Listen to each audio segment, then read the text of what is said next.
BRK news special show. మనం మామూలుగా చూస్తుంటాం ఎక్కడైనా సరే కార్యకర్తలు అనగానే మాకు పదవులు కావాలి, మాకు పథకాలు అందాలని కోరుకుంటుంటారు. కానీ కొద్దిమంది కార్యకర్తలు మాత్రం భిన్నంగా వ్యవహరిస్తున్నారు అన్నదానికి ఒక ఎగ్జాంపుల్ ఇవ్వాలి నేను మీకు చెప్పబోతున్నాను.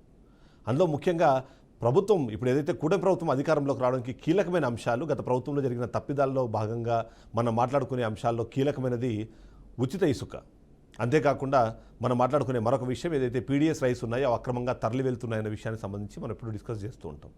అందులో భాగంగానే ఆ పరిస్థితి మరొకసారి రాకుండా ఉండాలి అంటే ఏం చేయాలన్న విషయం పైన ప్రతి ఒక్కరు డిస్కస్ చేస్తున్న నేపథ్యంలో ఇప్పుడు నేను చెప్పబోతున్న ఆ కార్యకర్త నాయకుడు ఎవరైతే ఉన్నారో ఆయన, నేను నా అధినేతకు అండగా ఉంటాను, కూటమి ప్రభుత్వం అధికారంలోకి రావడానికి కారణమైన కొన్ని విషయాల్లో జరుగుతున్న చిన్నపాటి పొరపాట్లను వాటిని సరిదిద్దే ప్రయత్నం చేస్తానని చెప్తున్నారు.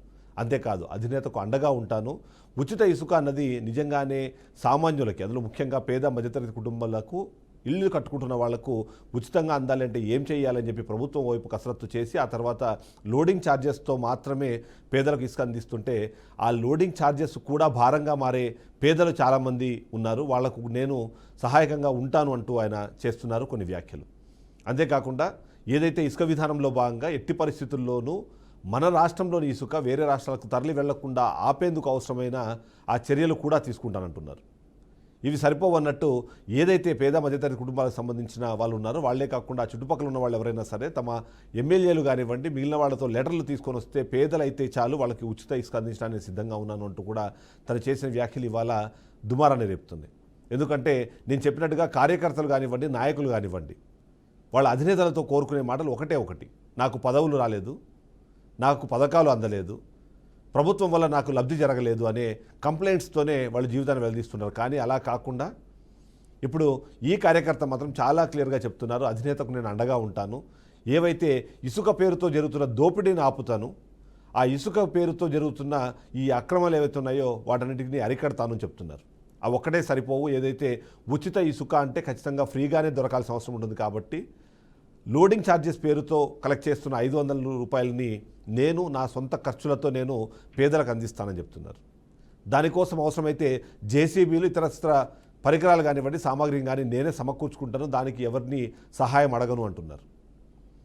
దీన్ని నాకు అవకాశాన్ని కల్పించండి, అవకాశాన్ని కల్పించడం ద్వారా ప్రభుత్వానికి మంచి పేరు వచ్చేలాగా నేను వ్యవహరిస్తాను, తద్వారా మా నియోజకవర్గంలో కానివ్వండి మా మండలంలో కానివ్వండి మా జిల్లాలో కానివ్వండి టీడీపీ పార్టీకి సంబంధించి ముఖ్యంగా కూటమి ప్రభుత్వానికి మంచి పేరు వచ్చేలాగా నేను వ్యవహరిస్తానంటూ చెప్తున్నారు. ఇవన్నీ చేస్తాను అన్న వ్యక్తి పేరుని నేను ఇప్పుడు రివీల్ చేస్తాను. నూతలపాటి చెన్నకేశవరావు అనే ఒక నాయకుడు ఇలాంటి ఒక ప్రకటనతో ఇవాళ తెరపైకి వచ్చారు. తెరపైకి వచ్చి రాష్ట్ర వ్యాప్తంగా ఉన్న ప్రతి ఒక్కరి అటెన్షన్ని డ్రా చేశారు. ఎందుకు ఇలాంటి నిర్ణయం తీసుకున్నారు, ఈ నిర్ణయం తీసుకునే దాని వెనకాల కారణాలు ఏంటని కూడా ఒకసారి మనం విశ్లేషించాల్సిన అవసరం ఉంది. ఎందుకంటే మనం ప్రతి సందర్భంలోనూ మాట్లాడుతున్నాం, కూటమి ప్రభుత్వం అధికారంలోకి వచ్చిన తర్వాత ఉచిత ఇసుక పేరుతో దోపిడీ కొనసాగుతోంది అని కొద్దిమంది మాట్లాడుతున్నారు. అందులో ముఖ్యంగా వైసీపీ నాయకులు ఆ ఆరోపణలు కంటిన్యూ చేస్తూనే ఉన్నారు. లోడింగ్ ఛార్జెస్ ఏవైతే ఉన్నాయో కొన్ని సందర్భాల్లో పేదలకు భారంగా మారుతున్నాయని మాట్లాడుతున్న నేపథ్యంలో ఆ భారాన్ని తగ్గిస్తే పేదలు మరింత సంతోషంగా ప్రభుత్వం వైపు కానివ్వండి నాయకుల వైపు కానీ సానుకూలంగా చూసే అవకాశం ఉంటుంది. కాబట్టి ఆ ఖర్చుని భరించేందుకు నేను సిద్ధమంటూ ఈ చెన్నకేశవరావు మాట్లాడుతున్నారు. అదొకటే కాదు, ఇప్పుడు నేను చెప్తున్నది అయితే ఉందో ఎన్టీఆర్ జిల్లా జగ్గయ్యపేట నియోజకవర్గంలోని పెనుగంచిప్రోలు మండలంకి సంబంధించిన ఈ వార్త. ఇది మనందరికీ తెలుసు, తెలంగాణ అలాగే ఆంధ్రప్రదేశ్ రాష్ట్ర బార్డర్లో ఉంటుంది. కాబట్టి ఇక్కడి నుంచి ఇసుక అక్రమ రవాణా కానివ్వండి ఇతరత్ర అక్రమాలు పాల్పడడానికి చాలా అవకాశం, ఎందుకంటే తెలంగాణ బార్డర్లో ఇది ఉంటుంది. కాబట్టి ఏదైనా సరే తప్పు జరిగినప్పుడు తప్పు చేయడానికి అవకాశము ఆస్కారము ఎక్కువగా ఉన్న ప్రాంతంలో ఈ నూతలపాటి చెన్నకేశవరావు మాత్రం వాటన్నింటినీ నేను అరికడతాను అని చెప్తున్నారు. మన రాష్ట్రానికి సంబంధించిన సహజ వనరులు ఏవైతే ఉన్నాయో అవి మన రాష్ట్రంలోని పేదలకే దక్కేలాగా నేను కృషి చేస్తానని చెప్తున్నారు. కమర్షియల్కి సంబంధించిన వ్యవహారాలు ఏమీ లేకుండా కేవలం ప్రభుత్వం ఏదైతే నిర్ణయించిందో ఆ ధరలు కానివ్వండి దానికి సంబంధించిన రూల్స్ అండ్ రెగ్యులేషన్స్ నేను పాటిస్తూ మన సహజ వనరులు మనకే ఉండేలాగా నేను తోడ్పాటును అందిస్తానంటున్నారు. ఇలా అధినేతకు అండగా ఉంటానంటూ ముందుకు వచ్చే వాళ్ళ సంఖ్య మనం చాలా తక్కువగా చూస్తున్నాం. అలాంటి ఒక కార్యకర్త ఒక నాయకుడు ఇవాళ మనకు ఆంధ్రప్రదేశ్ రాష్ట్రంలోని ఎన్టీఆర్ జిల్లా జగ్గయ్యపేట నియోజకవర్గంలోని పెనుగంచిప్రోలులో దొరికారు. ఒకసారి ఆయనతో మాట్లాడే ప్రయత్నం చేద్దాం. ఎందుకంటే ఇలాంటి ఒక ప్రకటన చేయడం అనేది నిజంగానే సాహసోపేతమైన నిర్ణయమే. ఎందుకు అంటే ఏదైనా సరే అవకాశం వచ్చింది, మనకు అనుకూలమైన ప్రభుత్వం వచ్చింది అంటే ఆ ప్రభుత్వం ద్వారా మనం ఏ విధంగా లబ్ధి పొందాలి, ఎలా మనము డబ్బులు పోగేయాలనే ప్రయత్నం చేస్తారు. కానీ అలా కాకుండా ప్రజాసేవకు అంకితం అంటూ నాయకుడిగా మారిన నేత ఇవాళ ఆ ప్రజల కోసమే నేను పనిచేస్తానని మాట్లాడుతున్నారు. కనుక్కుందాం అసలు ఏంటి ఈయన ఇలాంటి ఒక స్టేట్మెంట్ ఇవ్వడం వెనకాల కారణం ఏంటి అవన్నీ కూడా మాట్లాడే ప్రయత్నం చేద్దాం. చెన్నకేశ్వరరావు గారు నమస్తే. నమస్తే సార్, మీరు ఇప్పుడు ఒక ప్రకటన చేశారు. అందులో ముఖ్యంగా ఏదైతే పెనుగంచి ప్రోలకు సంబంధించిన ఈ ఇసుక ఉందో, ఇసుకని నేను పేదలకు ఉచిత ఇసుక అన్నప్పుడు ఉచితంగానే అందాలి, ఆ లోడింగ్ ఛార్జెస్తో పడే భారాన్ని కూడా నేను తగ్గిస్తాను అని చెప్పి మాట్లాడారు. ఎందుకు అలాంటి నిర్ణయం ఎందుకు తీసుకున్నారు మీరు? అలాంటి ప్రకటన చేయడానికి అవసరం ఏమొచ్చింది? ముందుగా అండి, తెలుగుదేశం పార్టీ కూటమి అభ్యర్థులకు, రాష్ట్ర నాయకులకు, నియోజకవర్గ ప్రజలకు నా యొక్క ధన్యవాదాలు అండి. ఎస్, ఇక్కడ పెనుగంచి ప్రోలకు ఆనుకొని మునేరు పారుతుంటుందండి. ఆ మునేట్లో ఉచిత చంద్రబాబు నాయుడు గారు ఉచితంగా ప్రకటించక తల్లికి ఎద్దుల బండి తోలుకుంటే 300 రూపాయలకి ఇంటి దగ్గరకు వచ్చి పేర్చేవాళ్ళండి. 4 బండ్లు 5 బండ్లు అయితే 1500 పడేదండి. ఒక వ్యక్తి ఉసుక తోలించుకోవాలంటే, ఒక ట్రక్ ఉసుక రావాలంటే 4 నుంచి 5 బండ్లు తోలుకోవాలండి. ఇప్పుడు ట్రాక్టర్ తో తోలినా కూడా వీళ్ళు లోడింగ్ ఒక 500 వసూలు చేస్తున్నారు, ట్రాక్టర్ ఒక 700-800 వసూలు చేస్తున్నారండి. ఎద్దుల బండితో తోలినప్పుడు వైసీపీ ప్రభుత్వంలో ఎట్లా 1500కి వచ్చింది ఉసుక, ఇప్పుడు కూడా 1200-1300 అవుతుందండి వీళ్ళు ట్రాక్టర్ తో తోలుతుంటే. కొంతమంది వ్యక్తులే, మండల పార్టీ ప్రెసిడెంట్ కి అనుకూలమైన వ్యక్తులే ఏట్లో ఉసుక మునేట్లో జేసీబీ మిషన్లు పెట్టి వాళ్ళ ఇష్టమైన ధరలు నిర్ణయించి లోడింగ్ కి వాళ్ళ ఇష్టమైన ధరలు తీసుకోవడం వల్ల గతంలో ఏ రేటుకి అయితే ఉసుక చేరిందో ఇప్పుడు కూడా తెలుగుదేశం ప్రభుత్వంలో కూడా అదే రేటు తీసుకుంటున్నారండి. ఇక్కడ ఒక లోడింగ్ 500 వసూలు చేస్తున్నారు, ట్రాక్టర్ 700-800 తీసుకుంటున్నారండి. గ్రామంలో తోలితే తక్కువలో తక్కువ 1200 నుంచి 1300 తీసుకుంటున్నారండి. పెనుగంచిప్రోలు మునేట్లో ఉసుక పెనుగంచిప్రోలు గ్రామం చేరాలంటే 1200 నుంచి 1300 తీసుకుంటున్నారండి. మరి అదే ఇసుక గతంలో కూడా ఎద్దుల బండ్ల మీద వెళ్ళినప్పుడు కూడా 1200-1300కి కాదు ఇంకొక 100 అదనంతో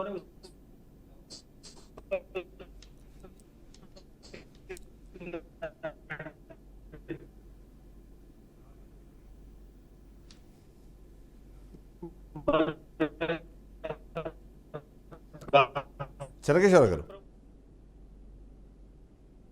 కాబట్టి నేను తెలుగుదేశం పార్టీ అటెస్టెడ్ పదవులు చేశాను, నామినేటెడ్ పదవులు చేస్తున్నా.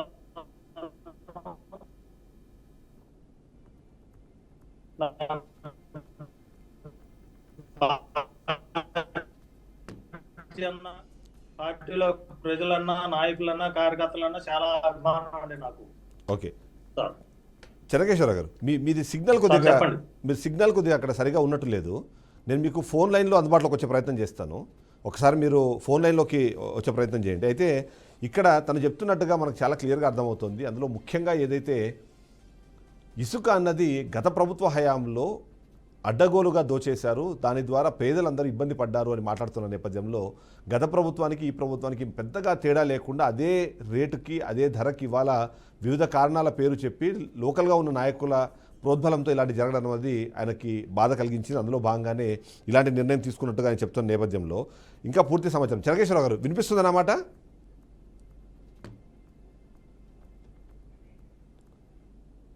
రైట్. సో నేను ఒకసారి కనెక్ట్ అయ్యే ప్రయత్నం చేస్తాను. ఎందుకంటే ఇది నిజంగానే ఒక మంచి ఆలోచన.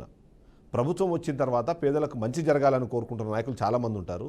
అందులోనూ తమ ప్రాంత ప్రజలు అలాంటి అన్యాయానికి గురి కాకూడదు అని కోరుకునే నేపథ్యంలో ఇప్పుడు ఇలాంటి నిర్ణయం తీసుకొని ఆ నిర్ణయం ద్వారా ఇంతమంది ప్రజలకు మంచి చేయాలని ఒక ప్రయత్నం ఏదైతే చేస్తున్నారో ఆ ప్రయత్నం అనేది ఖచ్చితంగా ప్రతి ఒక్కరూ అప్రిషియేట్ చేయాల్సిన విషయం. అలాంటి ఒక ప్రయత్నం చేస్తున్నందుకు ఆయన్ని మనం ఖచ్చితంగా అభినందిద్దాము. అదే సందర్భంలో ఎందుకు ఇలాంటి పరిస్థితులు ఉన్నాయనేది కూడా ఒకసారి మనము డిస్కస్ చేయాల్సిన అవసరం ఉంది. అది కూడా ఒకసారి చూసే ప్రయత్నం చేద్దాం. సో ఏదైతే మనం చెప్తున్నామో అక్కడ ఏదైతే మనం చెప్తున్నట్టుగా పెనుగంచి ప్రోల్లోని మునేటి అనే ప్రాంతంలోని ఇసుక ఏదైతే ఉందో ఆ ఇసుకను వివిధ ఛార్జీల పేరుతో సామాన్య ప్రజలకు దూరం చేస్తున్నారు.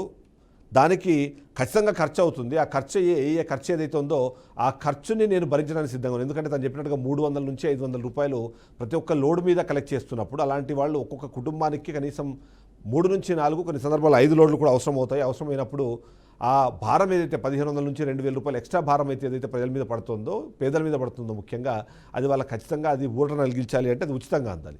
ఆ ఉచితంగా అందించే క్రమంలో జేసీబీలు కానివ్వండి, ఇతర పరికరాలు వాటిని లోడ్ చేసేందుకు అవసరమైన పరికరాలు ఏవైతే ఉన్నాయో వాటిని నేను నా సొంత డబ్బులతో నేను ఏర్పాటు చేసుకుంటాను, తద్వారా ప్రజలకు మంచి చేసే ప్రయత్నం చేస్తాను అని చెప్పి ఒక మాట చెప్తున్నారు. ఒక షార్ట్ బ్రేక్ తీసుకుందాము. బ్రేక్ తర్వాత తన్ని మరొకసారి మనం లైవ్లో తీసుకునే ప్రయత్నం చేద్దాం. అసలు ఏంటి దీని వెనకాల ఉన్న నాయకులు ఎవరు, ఆ నాయకులు చేస్తున్న అరాచకాలు ఏంటి, నిజంగానే ప్రజలకు మంచి చేయాలి అంటే ఈ అధినేతకు అండగా ఉండాలన్న నిర్ణయం ద్వారా ఎలా ఆయన దాన్ని కంప్లీట్ చేస్తారన్న విషయాన్ని కూడా డిస్కస్ చేసే ప్రయత్నం చేద్దాం. అధినేతకు అండగా నిలుస్తానంటూ నూతలపాటి చెన్నకేశ్వరరావు అయితే వ్యాఖ్యలు చేస్తున్నారు, దానికి సంబంధించి మనం డిస్కస్ చేసే ప్రయత్నం చేద్దాం. చెన్నకేశ్వరరావు గారు, చెన్నకేశ్వరరావు గారు చెప్పండి సార్. ఎస్. సో మీకు ఇప్పుడు మీరు చెప్తున్నట్టుగా పేదలు ఎవరైతే ఉన్నారో వాళ్ళ మీద పడుతున్న అదనపు భారం 2,000, 3,000 అని అంటున్నారు. దాన్ని మీరు వాళ్ళ నుంచి తీసేస్తా అంటున్నారు, బాగుంది. కానీ దానివల్ల మీకు భారం పడుతుంది కదా, మరి దానికి మీరు ఓకేనా? ఎందుకంటే జేసీబీలు సమకూర్చుకోవాలన్నా మిగిలిన వాటికి కూడా ఖర్చు అవుతుంది. ఆ ఖర్చుకు మీరు ఓకేనా? ఓకేనండి, ఇష్టపడే నేను మొదలెట్టానండి. ఓకే, పార్టీ కొరకు నేను చేయాలని నిర్ణయానికి వచ్చానండి నేను. సో ఇప్పటి వరకు దీన్ని నిర్వహిస్తున్న వాళ్ళు ఎవరు, ఆ నిర్వహిస్తున్న వాళ్ళు అక్కడ ఎలాంటి తప్పులు చేస్తున్నారు? ఎందుకంటే అది బార్డర్లో ఉంది కాబట్టి ఏమైనా ఇతర రాష్ట్రాలకు ఇసుక తరలి వెళ్ళడం ఎట్లాంటి అవకాశం ఉందా? అక్కడ ఏమైనా జరుగుతున్నాయి ఎలాంటి అవకతవకలు? అవి జరుగుతున్నాయని నేను నిర్భయంగా చెప్పగలనండి. చెప్పినా దానివల్ల నేను ఇప్పుడు రేపు చేసే పనికి కూడా నాకు ఆటంకాలు కల్పిస్తారండి. పెద్దల నుంచి నాకు అవకాశం కూడా కల్పిస్తున్నారంటే వీళ్ళు అవకాశం ఇవ్వలేవారు. సార్ మీరు డైరెక్ట్గా మాట్లాడతారు, ఫోన్ తీసేయండి, మీరు డైరెక్ట్గా మాట్లాడండి, నో ఇష్యూస్. మీరు ఫోన్ తీసేయండి, డైరెక్ట్గా మాట్లాడచ్చు. ఎస్. సో సరే, ఓకే. సో మీరు ఇప్పుడు అంటున్నట్టుగా ఇప్పుడు ఎవరు ఇప్పుడు ఈ మొత్తాన్ని నడిపిస్తున్న వాళ్ళు ఎవరు, వాళ్లకు మీకు ఏమైనా వేరే వైరం ఏమైనా ఉందా, లేకపోతే కేవలం పార్టీ పరంగా మాత్రం మీరు ఈ చర్యలు తీసుకోవడానికి సిద్ధపడుతున్నారు ఏంటి అసలు? దాని గురించి చెప్పండి ఒకసారి.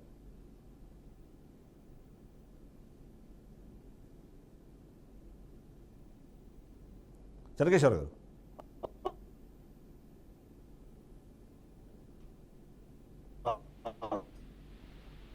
చెన్నకేశ్వర గారు మీరు ఫోన్ లైన్లోనే మాట్లాడండి, మేబీ అక్కడ సిగ్నల్ మళ్ళీ ప్రాబ్లం వచ్చినట్టుంది, ఫోన్లోనే మాట్లాడండి మీరు. చెప్పండి. ఎస్. సో ఇప్పుడు ఇక్కడ ఈ మొత్తం వ్యవహారాన్ని ఇప్పుడు నడిపిస్తున్న వ్యక్తులు ఎవరు, ఆ వ్యక్తులకు మీకున్న వైరం ఏంటి?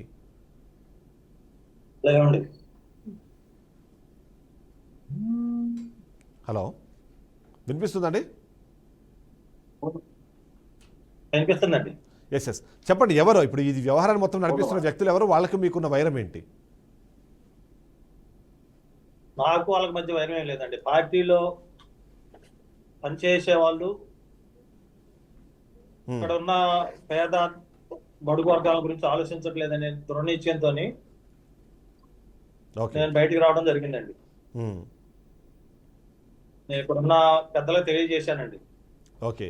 ఇప్పుడు గతంలో ఒక ఎడ్ల బండి 250, 300 రూపాయలకు ఊళ్ళోకి తోలేవాళ్ళు ఇప్పుడు ట్రాక్టర్ 1200, 1300 తీసుకుంటుంటే అర ట్రిప్ ఊపినే వెళ్తున్నారు కండి.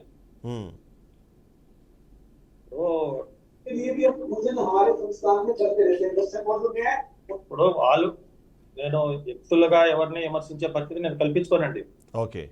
నాకెందుకో అమ్మవారి తల్లి ఒక సంకల్పం కల్పించేదండి. రఘురాం గారు, తాతయ్య గారి, కొండవ దశరథ జనార్దన్ గారి ఆశీస్సులతోనే నేను ఉచిత తోలాలని నిర్ణయించుకున్నానండి. దానికి అయ్యే ఖర్చు కూడా నేను భరించడానికి ఇష్టపడినానండి. అయితే ఇక్కడ తెలుసుకోవాల్సింది ఒకటండి, రోజుకి ఇక్కడ నుంచి లోడింగ్ 60-70 ట్రిప్పులు బయటకు వెళ్ళినా కూడా అవసరమైన పేదలకి ఇల్లు కట్టుకొని నిర్మించుకునే వాళ్ళకి వెళ్ళేది రోజుకి 20 ట్రిప్పులేనండి, 20-15 ట్రిప్పులేనండి. ఓకే. ఆ 20-15 ట్రిప్పులు అంటే నాకు జేసీబీకి అయ్యే ఖర్చు, డ్రైవర్కి అయ్యే ఖర్చు చాలా తక్కువ అండి. నేను ఆ 10,000 లెక్కేసుకోవట్లేదండి నేను. ఓకే. మిగతా 30-40 ట్రిప్పులు ఎక్కడికి వెళ్తాయో గ్రామ ప్రజలకు తెలుసు, మండల ప్రజలకు తెలుసు, మండల నాయకులకు తెలుసు అండి. ఓకే. అది అరికట్టగలుగుతాము. ప్లస్ ఎవరైనా నిజమైన లబ్ధిదారులకు చేకూర్చేలాగా నేను ఉచితంగా చేయగలుగుతానండి. ఓకే. మున్నేటిలో నుంచి నిజమైన లబ్ధిదారులకు వెళ్ళేది రోజుకి 20 నుంచి 25 ట్రిప్పులేనండి. ఆ 20-25 ట్రిప్పులకి నేను సవ్యంగా పార్టీ ఆదేశానుసార ప్రకారంగా, కూటమి ప్రభుత్వం ఆదేశానుసారంగా నేను ఎంత ఖర్చు అయినా కూడా నేను పెట్టుబడి పెట్టుకొని నేను పేదలకు అందించడానికి సిద్ధపడి ఉన్నానండి. చంద్రబాబు నాయుడు గారి అంత శ్రమతోని రాష్ట్రం మొత్తం పేదలకు ఉచిత అనే పద్ధతిని నేను ఆకర్షితున్నాయి. నేను నిర్ణయం తీసుకున్నానండి. ఓకే. ఇక్కడ ఉచిత మునేట్లో నుంచి రోజుకి 60-70 ట్రిప్పులు బయటకు వెళ్ళినా వాళ్ళు తోలే వాళ్ళు ఎంత సంపాదించుకున్నా ఇది అక్రమ మార్గంలో కొన్ని వెళ్ళిపోతుందండి. అసలు నిజమైన లబ్ధిదారులకు చేరేది ఇందులో సగమేనండి. ఓకే. ఆ నిజమైన లబ్ధిదారులకి నేను అందించగలుగుతానండి, ఉచితంగా అందించగలుగుతానండి. దానికి గత ఆప్కా మాజీ చైర్మన్ తొండల దశరథ జనార్దన్ గారు, ఇప్పుడు జిల్లా బ్యాంక్ ప్రెసిడెంట్ నెట్టూరు రఘురాం గారు, జగ్గేపేట ఎమ్మెల్యే శ్రీరామ్ తాతయ్య గారి ఆశీస్సులు నాకు కావాలండి. వాళ్ళు నువ్వు సమకూర్చుకో చెన్నకేశ్వర జేసీబీని అంటే నేను తెచ్చుకోవడానికి సిద్ధపడి ఉన్నానండి. సో గతంలో ఇప్పుడు మీరు ఈ అవకాశం అడుగుతున్నారు బాగానే ఉంది, కానీ గతంలో మీరు పార్టీ నుంచి మీకు అనుకున్నట్ల పదవులు అవన్నీ దక్కాయా, లేకపోతే ఆ పదవులు దక్కలేదు కాబట్టి ఆ తెలియదు బాధతోనో సార్. నాకు కడుపుతో పదవి ఇక్కడ కోరిక కూడా లేదండి, నేను ఎప్పుడు అడగలేదండి. నేను 86లోనే నేను సొసైటీ డైరెక్టర్ అండి, కేడిసిసి బ్యాంక్ డైరెక్టర్ అండి, పిఎస్సిఎస్ డైరెక్టర్ అండి. ఓకే. తర్వాత 98 టు 2005 వరకు నెట్టం రఘురాం గారి ఆశీస్సులతో నేను దేవస్థానం ట్రస్టీగా, చైర్మన్ గా, మా అమ్మగారు చైర్మన్ గా పదవిలో కొనసాగానండి 2005 వరకు. ఉమ్, ఈ గత 20 సంవత్సరాలు బట్టి నేను ఎవరు కూడా ఏ నాయకుడి దగ్గరికి వెళ్ళి నాకు ఈ పదవి కావాలా, నాకు ఈ పదవి ఇవ్వండి, నాకు ఇటువంటి కాంట్రాక్ట్ వర్క్లు ఇవ్వండి, లేకపోతే నాకు బినామీ ఏదన్నా పనులు చూపించడం చెప్పి నేను ఎవరిని ఏ నాయకుడి దగ్గరికి వెళ్ళి కోరలేదండి. ఓకే. కార్యకర్తలు ఎవరైనా ఇబ్బంది పడి వస్తే ఇక్కడ ఉన్న గ్రామ స్థాయి నాయకులకి, మండల స్థాయి నాయకులకి తెలియజేసేవాడినండి. వాళ్ళు కొన్ని విషయాల్లో సహకరిస్తున్నారు, కొన్ని విషయాల్లో సహకరించట్లేదండి. మండల పార్టీ ప్రెసిడెంట్ ఉమ్, సహకరించకపోతే కొద్దిగా విరక్తి కలిగి నాకు బాధ అనిపించి నేను తాతయ్య గారి దృష్టికి తీసుకెళ్లానండి. ఓకే. తాతయ్య గారు నాకు సజావుగా సహకరిస్తున్నారు, ఏదైనా ప్రశ్న చెప్పినా కూడా చేసి పెడుతున్నారండి ఎమ్మెల్యే శ్రీరామ్ రాజగోపాల్ గారు. ఉమ్, ఇప్పుడు రఘురాం గారితో కూడా నేను సన్నిహితంగా ఉంటానండి, జనార్దన్ గారితో కూడా సన్నిహితంగా ఉంటానండి. ఎమ్మెల్యే గారు తాతయ్య శ్రీరామ్ రాజగోపాల్ గారు కాబట్టి నేను రఘురాం గారిని, జనార్దన్ గారిని ఇబ్బంది పెట్టడం బాగోదు కదా స్థానిక కార్యకర్తల కొరకు. ఉమ్, అటువంటి పరిస్థితుల్లో నేను తాతయ్య గారికి కూడా ఒకసారి చెప్పుకున్నానండి, ఇట్లా ఈ విధంగా నా మీద ఒంటికాళ్ళు పోగొట్టి ప్రవర్తిస్తున్నారు, నేను ఎక్కడ పదవులు చేసలేను, ఎక్కడ బునేట్లు అక్రమం ఉసుక తరలించట్లేదు, ఉమ్, నేను ఎక్కడ కాంట్రాక్ట్ పనులు చేయట్లేదు, పదవుల కొరకు ఎంటపడట్లేదు, నేను ఏమి కోరకపోయినా కూడా నన్ను వీళ్ళు ఈ విధంగా ఇచ్చేస్తున్నారండి, మీరు వాళ్ళని కట్టడి చేయండి సార్ అని తాతయ్య గారికి 2-3 దఫాలు చెప్పుకున్నానండి. ఓకే. వీళ్ళకి ఏంటంటే నేను రాజకీయంగా బయటకు వచ్చి ఏదైనా పదవుల్లోకి వచ్చి ఇప్పుడు బయట ఉంటేనే నన్ను తట్టుకోలేకపోతున్నారండి వీళ్ళు. ఉమ్, మండల పార్టీ ప్రెసిడెంట్ సింతల వెంకట సీతారామయ్య గాని, అతని అన్యాయులు గాని, నేను బయటకి ఏదైనా పదవుల్లోకి వస్తే ఇంకా వాళ్ళు ఇబ్బంది పడతారని చెప్పి నేను అది గమనించే నాకు అసలు పదవులు ఎందుకు, నా దగ్గరకు వచ్చిన ఏదైనా కార్యకర్తగా న్యాయం చేద్దాము నా వల్ల అయితే, కాకపోతే పై నాయకులు ఉన్నారు వాళ్ళు చూసుకుంటారని ఉన్నా కానీ నేను ఎవరి దగ్గర ప్రతిష్టాంగంగా పొగరపోతానంగా మాట్లాడలేదండి. నన్ను కించపరిచి మాట్లాడినప్పుడు ఇక నేను బయటికి రావాల్సి వచ్చింది. దాని కొరకే నేను ఎంత ఖర్చు పెట్టుకోవడానికి నేను ఆ రఘురాం గారి, జనార్దన్ గారి ఆశీస్సులు నాకు ఎప్పుడు ఉంటాయండి. నేను మంచి చేస్తుంటే చెడు చేసి వాళ్ళ పేరు ఉదహరించలేను. అదేవిధంగా నాకు తాతయ్య గారు కూడా చాలా అంటే చాలా గౌరవప్రదంగా ప్రాధాన్యత ఇస్తారండి. సో దశాబ్దాల కాలం నుంచి మీరు టీడీపీ పార్టీలోనే ఉన్నారు, టీడీపీ పార్టీ నమ్ముకునే ఉన్నారు. 1982లో అక్కినేని లోకేశ్వర గారికి పనిచేసేవాడి నేను తెలుగుదేశం పార్టీలో. తర్వాత 84 నుంచి నెట్టం రఘురాం గారి చేతి కింద బతికేవాడి. 95లో ఆప్కాబ్ చైర్మన్ తొండవ దశ జనార్దన్ గారికి వచ్చినప్పుడు మా నాన్నగారు తెలుగుదేశం పార్టీ ర్యాలీలో యాక్సిడెంట్ అయ్యి ఆకస్మికంగా చనిపోయారండి 1995 డిసెంబర్ 31న. ఓకే. ఆ రోజు నుంచి ఇప్పటి వరకు మా కుటుంబాన్ని గురించి గమనించేది ఒక తొండవ దశ జనార్దన్ గారు, నెట్టం రఘురాం గారు, వాళ్ళ తమ్ముళ్ళు ఇద్దరేనండి. చెన్నకేశవ ఏంటి కుటుంబం ఎట్లుందని గమనించేది. మిగతా ఎవరు మా బంధువర్గము పార్టీ పరంగా పెద్దలు ఇద్దరు తప్ప నా గురించి ఎవరు ఆలోచించరు. నేను కూడా ఎవరి దగ్గరికి వెళ్ళి దేహి అని అడగనండి. తర్వాత అనుకోకుండా తాతయ్య గారు వచ్చున్నారు. తాతయ్య గారు కూడా నాకు రఘురాం గారు ఇచ్చినంత సహకారం ఇస్తుంటారండి. ఒకవేళ ఏదైనా కొన్ని పద్ధతిలో కడగకపోయినా రఘురాం గారి దగ్గరికి వెళ్ళి వినిపించుకుంటాను. రఘురాం గారి దగ్గర నాకు న్యాయం జరుగుతుందండి. సో ఇప్పుడు జరుగుతున్న ఈ పరిణామాలు మొత్తం మీరు కేవలం ప్రజలకు మంచి చేయాలనుకోవడమే తప్ప మీ అంతర్గతంగా ఉన్న ఇష్యూస్ ఏం కాదు. లోపం ఉంటే నేను కట్టుబడి ఉంటానండి వాళ్ళ ముగ్గురు నిర్ణయానికి. రఘురాం గారికి, తాతయ్య గారికి, జనార్దన్ గారికి నిర్ణయించిన దానికే కట్టుబడి ఉంటానండి ఎప్పటికీ కూడా. మా నాన్నగారు అకాల మరణం చెందిన మా కుటుంబాన్ని గురించి గమనించేదండి ఎప్పుడు కూడా జనార్దన్ గారు, రఘురాం గారు. ఓకే. ఎట్లా ఉంటున్నారు ఏంటి అనేది. సో ఇప్పుడు ఈ మొత్తం వ్యవహారంలో ఈ చింతల సీతారామయ్య అనే వ్యక్తికి సంబంధించిన అనుచరులు ఆయన మాత్రమే ఇప్పుడు యాక్టివ్గా ఉన్నారు. ఈ మొత్తం జరుగుతుంది, ఆయనకు తెలిసినా సరే ఇది కంటిన్యూ అవుతుంది. సో దాన్ని అరికట్టడానికి మీరు ప్రయత్నం చేస్తున్నారు. అంతేనండి. తాతయ్య గారు కూడా తెలియజేశానండి, ఈ విధంగా వీళ్ళు ఒంటి ఎత్తుపోవాడు వెళ్తున్నారు నా మీదకి. నేను ఎప్పుడు మిమ్మల్ని ఇబ్బంది పెట్టలేదు, సీతారామయ్యని ఇబ్బంది పెట్టలేదు. వాళ్ళ మీద కంట్రోల్ చేయకపోతే నేను బయటకు వచ్చినప్పుడు పార్టీ అల్లరవుద్దని భయంతో ఉన్నాను. నేను కూడా వివరంగా చెప్పుకున్నానండి. నేను ఈ స్టెప్ తీసుకోవడానికి తాతయ్య గారికి తెలియజేస్తున్నానండి. ఓకే. నేను రఘురాం గారికి చెబితే రఘురాం గారి మనిషి నన్ను అట్టగడుతున్నారని చెప్పి రఘురాం గారికి కొన్ని విషయాలు తెలియజేయనండి. నేను నాకు ఏదైనా ఇబ్బంది కలిగినప్పుడే జనార్దన్ గారి దగ్గరికి వెళ్తానండి. నాకు ముగ్గురు కూడా పార్టీలో ముఖ్యంగా అండకుంటారండి నాకు ఎప్పుడు కూడా. ఓకే. ఇక్కడ లోకల్లో కంట్రోల్ చేయట్లేదండి. నేను బయటకు వస్తే ఇదే విధంగా పార్టీలో కలతలు వస్తాయి అని చెప్పి నేను చాలా మట్టి సర్దుకుంటూ వెళ్ళిపోతుంటానండి. సో ఇప్పుడు ఎందుకు మీకు కోపం వచ్చింది, ఇప్పుడు ఎందుకు బయటకు రావాల్సి వచ్చింది? అందువల్లేనండి. ఓకే. ఎందుకు బయటకు వచ్చారు? వాళ్ళు దోసుకుంటున్నా కూడా, నేను కళ్ళు మూసుకొని ఊరుకుంటున్నా కూడా, చిన్నతనంగా మాట్లాడుతుంటే నేను సహించలేక ఈ మండల పార్టీ ప్రెసిడెంట్ సీతారామయ్య వ్యవహారం తెలుసుకుందామని నేను బయటకు వచ్చానండి. ఓకే. ఇప్పటి వరకు సీతారామయ్య 500 వసూలు చేస్తుంటే మండల పార్టీ ప్రెసిడెంట్ గా గత 22 సంవత్సరాలు బట్టి ఉంటున్నాడండి. అతను 22 సంవత్సరాలు బట్టి ఉంటా అసలు ప్రజలకు ఎంత అవసరం అవుతుంది ఉసుక, బయటకి ఎంత వస్తుంది? ఇప్పుడు తెలుగుదేశం ప్రభుత్వంలో డొంక రోడ్లు ఎప్పుడు కూడా రైతు సైకిల్ వేసుకొని మోటార్ సైకిల్ వేసుకొని మందు కట్టలు నెత్తిన పెట్టుకునే పని లేకుండా వెళ్తారండి పొలాల దగ్గరికి. అవును. తెలుగుదేశం పార్టీ ఉన్న గొప్పదనం అదండి. ప్రతి ఒక్క రైతు కూడా చూసింది తెలుగుదేశం పార్టీ అధికారంలోకి వస్తే మన డొంక రోడ్లు బాగుపడతాయని చూస్తారండి. అదే వైసీపీలో అధికారంలోకి వస్తే పోషణ కలిసిన ఎంతకెళ్ళి అమ్ముకుంటున్నారండి. రాజధానిలో మనం మీడియా ద్వారా ఎన్నదే కదండి అది. ఇప్పుడు సేమ్ అదే పరిస్థితి వచ్చిందండి. రైతులు వెళ్ళే దారులన్నీ కూడా డొంక రోడ్లలో 1 కిలోమీటర్ దూరం ఉసుగు తోలుకుంటూ వస్తుంటే రైతులు సైకిల్ మీద గడ్డి మోపులు తెచ్చుకునే పరిస్థితి లేదు, మోటార్ సైకిల్ వెళ్ళే పరిస్థితి లేదు, నెత్తి మోపులు తీసుకొచ్చుకుంటున్నారు. ఆ డొంక వీళ్ళు బాగు చేయించుకుంటారు ట్రాక్టర్తో ఉసుగు తోలుతుంటే.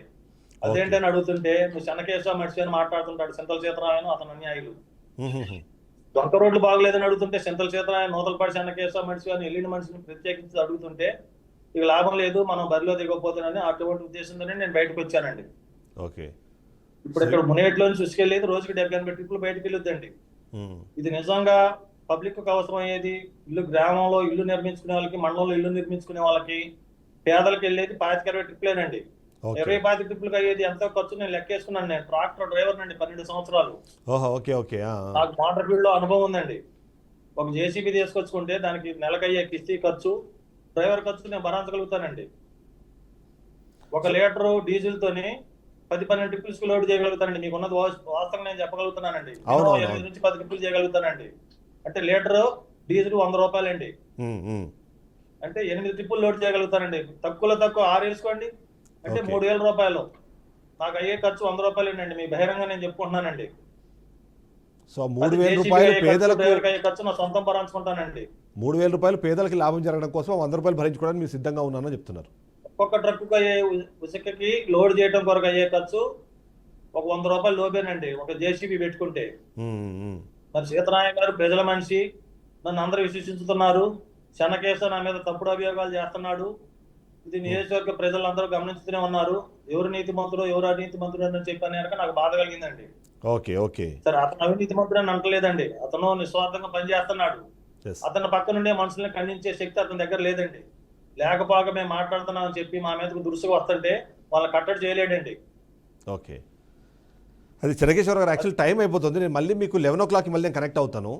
ఎందుకంటే ఇది చాలా చిన్న విషయంగా కాదు, చాలా పెద్దదే. ఎందుకంటే మీరు అధినేతకు అండగా నిలిచే క్రమంలో అక్కడ ఉన్న అవకతవకల్ని కానివ్వండి, మిగతా విషయాలు ఒకటేసారి మిమ్మల్ని మిక్కిలిగా కోరుకునేది న్యూస్ ద్వారా, నాకు జగ్గయ్యపేట ఎమ్మెల్యే శ్రీరామ్ రాజగోపాల్ గారు, ex minister, KDCC bank president, జిల్లా తెలుగుదేశం పార్టీ ప్రెసిడెంట్ నెట్టూరి శ్రీరఘురాం గారు, తొండపు దర్శక జనార్దన్ గారు, మాజీ ఆప్కాబ్ చైర్మన్, ఎమ్మెల్సీ గారు ముగ్గురు ఒకటే కోరుకుంటానండి.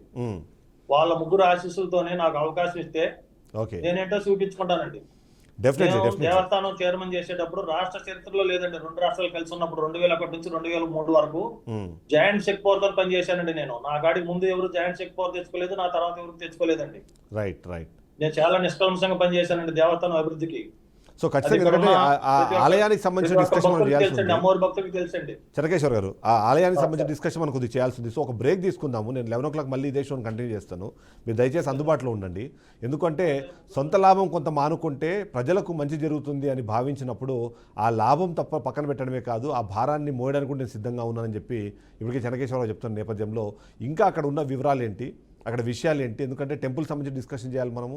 అంతేకాకుండా అక్కడ నేను మొదట్లోనే చెప్పినట్టు ఏవైతే బియ్యం అక్రమ రవాణాకు సంబంధించిన డిస్కషన్ కూడా చాలా లార్జ్ స్కేల్లో అక్కడ జరుగుతుంది. దాన్ని కూడా ఒకసారి డిస్కస్ చేసే ప్రయత్నం చేద్దాం. ఒక బ్రేక్ తీసుకుందాము. బ్రేక్ తర్వాత మళ్ళీ ఈ ప్రోగ్రామ్ కంటిన్యూ అవుతుంది. బట్ 11 o'clock ఈ ప్రోగ్రామ్ మనం స్టార్ట్ చేద్దాము. అంతేకాకుండా అధినేతకు అండగా ఉండడమే కాకుండా ప్రభుత్వానికి చెడ్డ పేరు రాకుండా వ్యవహరించేందుకు సిద్ధంగా ఉన్న ఈ నాయకుడికి సంబంధించిన ఆయన బాధను మరొకసారి ప్రజలకు చెప్పే ప్రయత్నం చేద్దాం.